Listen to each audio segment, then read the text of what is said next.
தடை செய்யப்பட்ட பிளாஸ்டிக் தொடர்பாக நீலகிரி மாவட்டம் கல்லார் சோதனை சாவடியில் ஆட்சியர் லட்சுமி பவ்யா தண்ணீரு நேரில் சோதனையிட்டார். இதுகுறித்த கூடுதல் தகவலை செய்தியாளர் சூரிய நாராயணன் வழங்க கேட்கலாம். சூரிய நாராயணன், வணக்கம். ஆட்சியரின் ஆய்வு குறித்த மேலும் தகவல்கள் என்ன?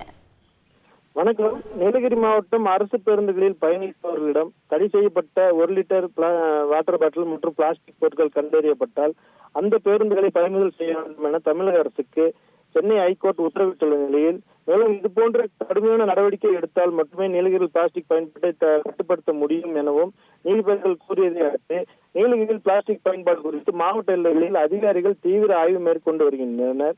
இந்த நிலையில் நீலகிரி நுழைவு வாயிலான கல்லார் பகுதியில் வாரம் விடுமுறை தினமான இன்று நீலகிரி மாவட்ட ஆட்சித்தலைவர் லட்சுமி பவ்யா தண்ணீர் தீவிர சோதனை மேற்கொண்டார். குறிப்பாக அரசு பேருந்தில் ஏறி தீவிர பிளாஸ்டிக் தணிக்கையில் ஈடுபட்டார். 1 லிட்டர் பிளாஸ்டிக் பாட்டில் கொண்டு வந்தால் பேருந்தை பறிமுதல் செய்யலாம் என்ற நீதிமன்ற அறிவித்தபடி அரசு பேருந்து மற்றும் சுற்றுலா வாகனங்களில் தீவிர வாகன தணிக்கையில் ஈடுபட்டார். அவருடன் போலீசார் மற்றும் வருவாய்த்துறையினர் உடன் இருந்தனர்.